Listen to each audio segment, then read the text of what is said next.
Quelles sont tes racines et tes fondations? Mes racines et mes fondations, d'abord, elles sont canadiennes et québécoises. C'est quelque chose que je n'aurais pas dit si j'habitais là-bas. Et c'est quelque chose qu'aujourd'hui je dis parce que je n'habite plus là-bas, en fait.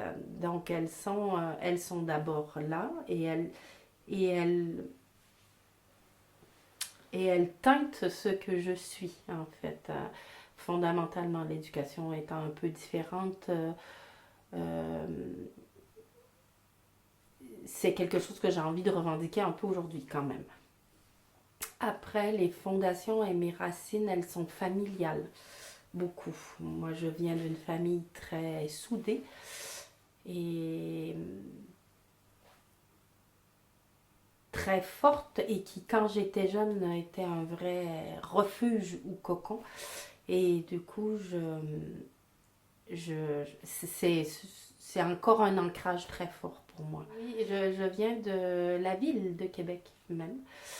Un petit village qui s'appelle l'Ancienne Lorette, à côté de la ville de Québec, où habitent encore mon père, ma mère, mon frère et mes deux sœurs, pas très loin. Comment ça fait-il qu'en étant aussi proche de sa famille, d'une famille aussi soudée, tu sois parti aussi loin? Ben justement, je pense, parce que ma famille était solide, j'avais, j'étais en confiance pour m'éloigner sans me sentir en danger, en fait. Et à l'âge où je je devais avoir 20 ans, du tout début de vingtaine à peu près. Je suis partie par amour et je suis partie aussi par envie de vivre, mais de découvrir de nouvelles choses. Il y avait un peu ces deux éléments-là qui étaient là. Et je me suis trouvée très bien dans l'endroit qui m'a accueillie, c'est-à-dire la France. J'ai été très très bien accueillie et j'ai vécu des années de découvertes fantastiques, les premières années où je suis arrivée ici, dans ce pays. Mais je n'ai jamais... je pense que pour s'éloigner, il faut... Non, c'est faux ce que je dis. Ça doit dépendre des personnes. Mais moi, j'avais pas peur de l'éloignement parce que je savais que ma place, où était ma place. Et je savais qu'on me gardait ma place. Et que le fait de m'éloigner ne m'enlèverait pas ça. Et c'est vrai. C'est-à-dire qu'à chaque fois que j'y retourne, j'ai toute ma place en fait. Euh, Rien dans les valeurs familiales ou dans les liens que j'ai, même si je regrette de ne plus partager les petits moments d'intimité, n'a été remis en cause avec mon départ ou avec mon éloignement. Et je pense que c'est pour ça que j'ai pu aller vivre d'autres choses ailleurs. Sinon, ça aurait été plus difficile. Quoique des fois, peut-être qu'on s'éloigne pour fuir. C'était pas mon cas. En fait, ce que je disais au début, je ne suis pas quelqu'un qui a particulièrement confiance en moi, mais j'ai confiance en mes bases, en fait. Hein. Je veux dire, j'ai confiance... euh, j'ai confiance en ce que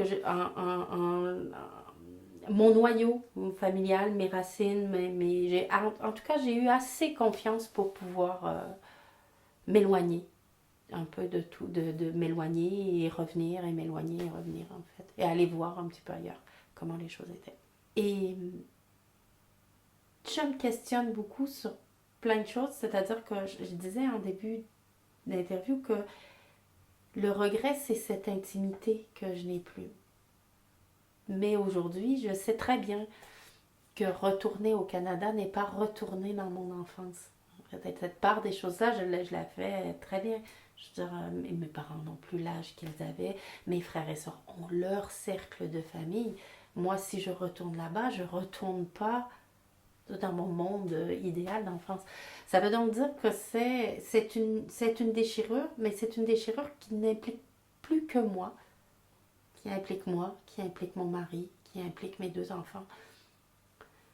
Je suis pas prête à la vivre aujourd'hui et à refaire ce chemin-là.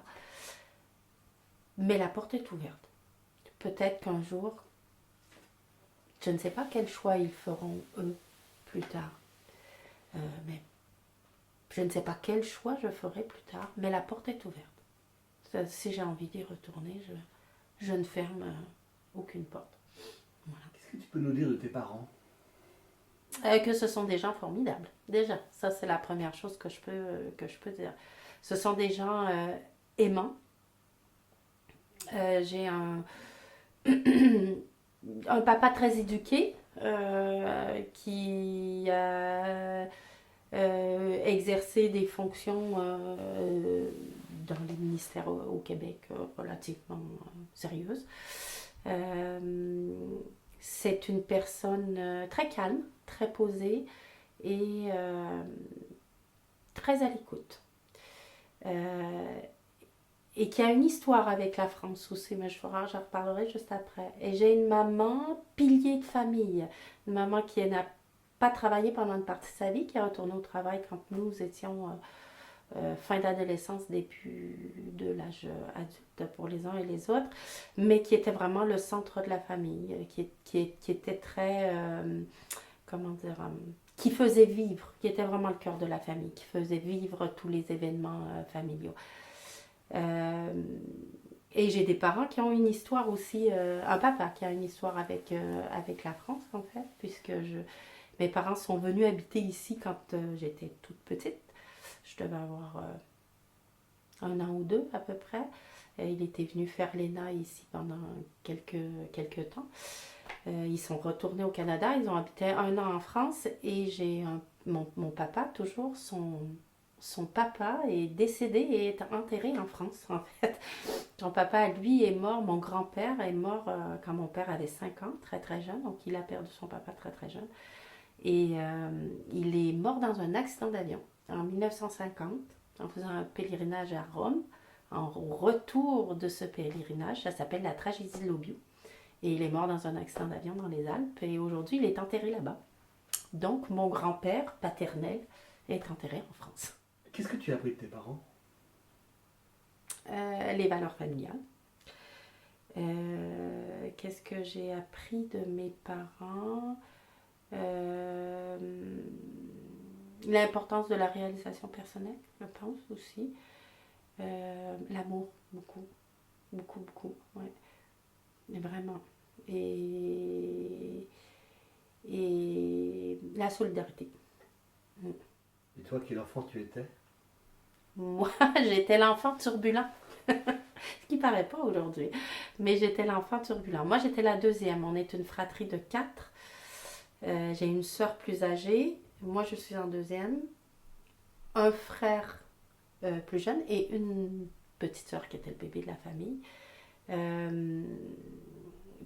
Plus jeune, j'étais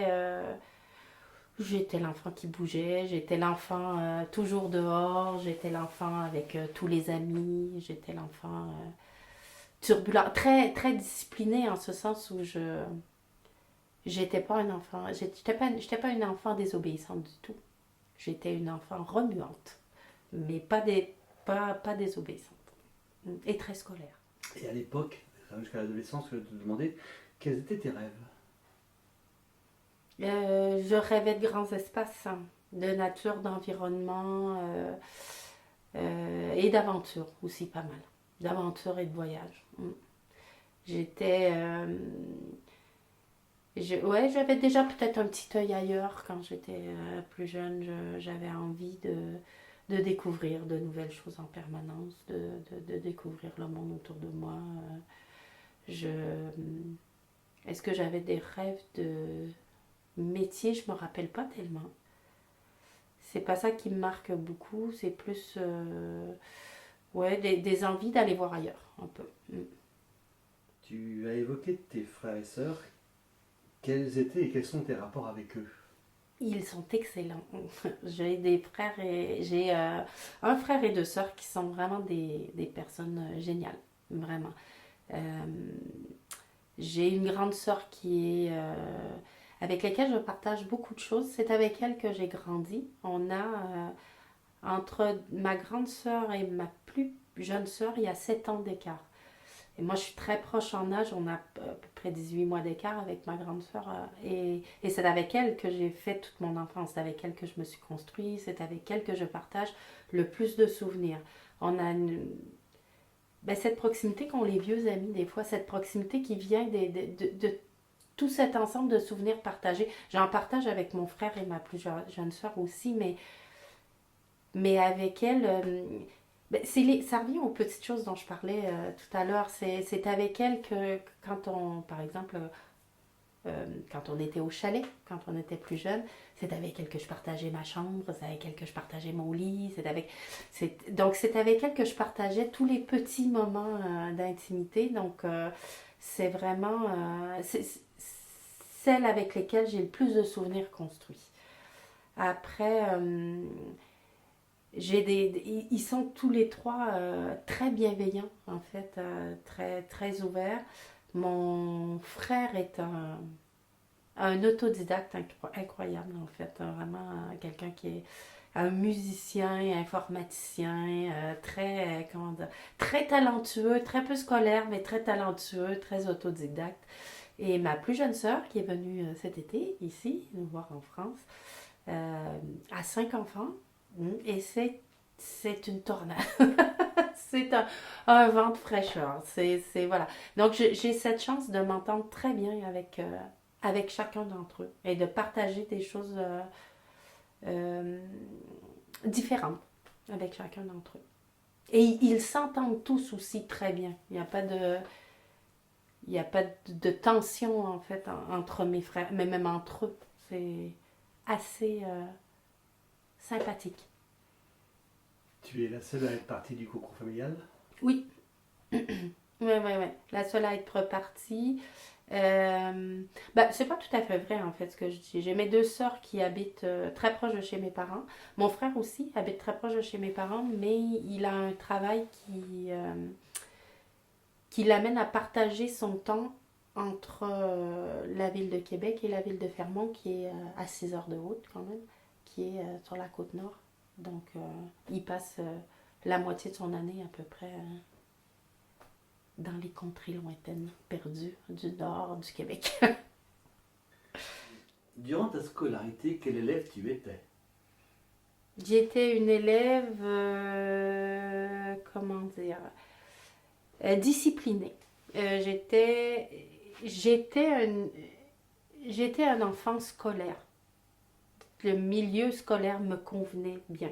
Donc, c'était un environnement qui me renvoyait une belle image de moi, puisque comme c'est un environnement dans lequel j'étais à l'aise, j'y maîtrisais les codes, j'y maîtrisais les repères, et du coup, j'arrivais à réussir correctement. J'étais donc très à l'aise dans ce milieu, et c'est un endroit que j'ai aimé beaucoup, dans lequel je me sentais bien, parce que ça me renvoyait une image assez positive de moi-même.